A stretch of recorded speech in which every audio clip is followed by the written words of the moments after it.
I got kind of heat on Twitter because there was this, I think it was Slate or something. It was a while ago. They posted one of the literacy tests that used to be given before you vote. And my take was basically, you should be able to do this. Like, I'm sorry. Like, there's no reason I can think of where you should have a say in government but not be able to do this. And I had all these people, well, actually, no, this could be vague. This is impossible.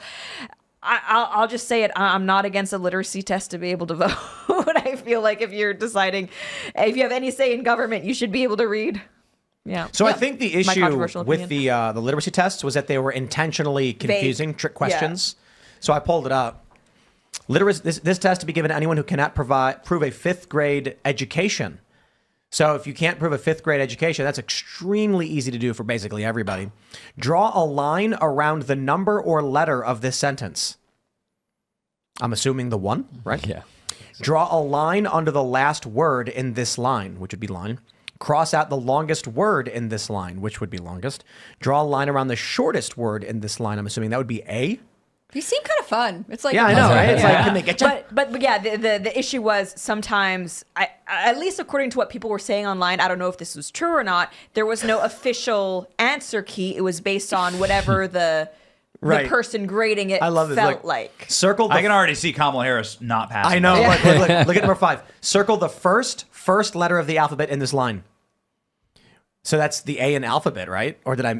Yeah, it's the A in alphabet. The first letter of the alphabet in this line. In the space below, draw 3 circles, one inside, engulfed by the other. Okay. Above the letter X, make a small cross. This is really funny. Draw a line through the letter below that comes earliest in the alphabet. This reminds me of like Trump taking that cognitive test. I gotta be honest, like. Draw a giraffe. I drew a giraffe. It was a beautiful giraffe. But everyone says that it's like a really, really easy, simple thing.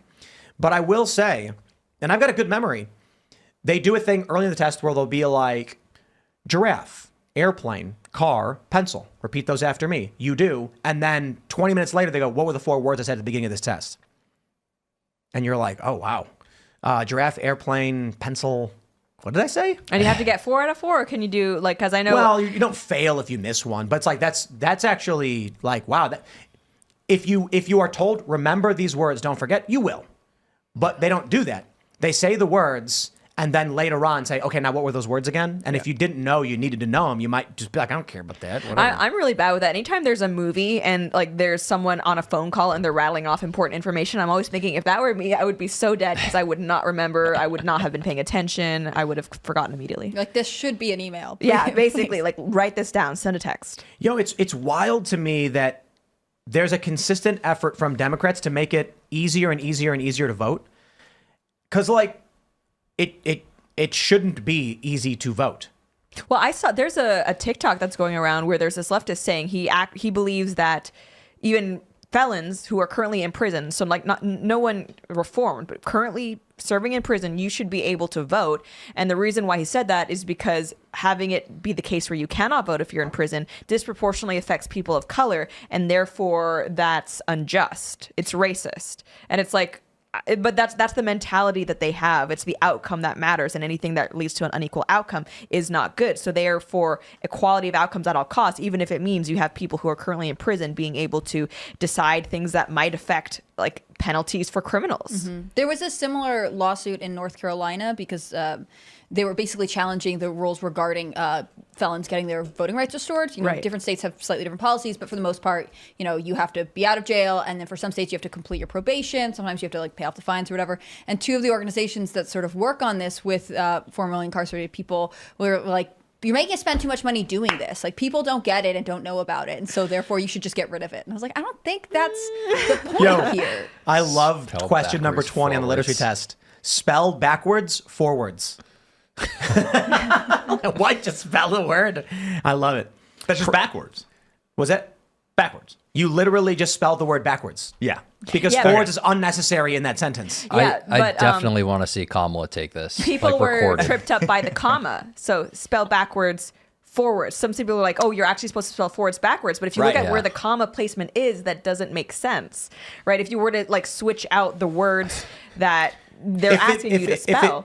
If it was supposed to be that you'd spell the word forwards, but in reverse, there would be no comma at all. Exactly, yeah. Yeah.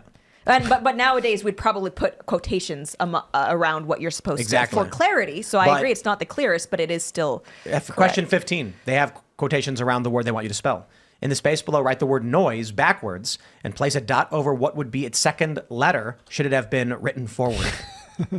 Amazing. Look, maybe we should have more people taking these in all kinds of circumstances. Like maybe McDonald's should bring this back. Yeah. Maybe Chipotle. Prince- Like maybe people should have Yes. to do stuff like that so we know that our education system is working. Because Yes. I don't really think it is. Look at 21. Print the word vote upside down, but in the correct order.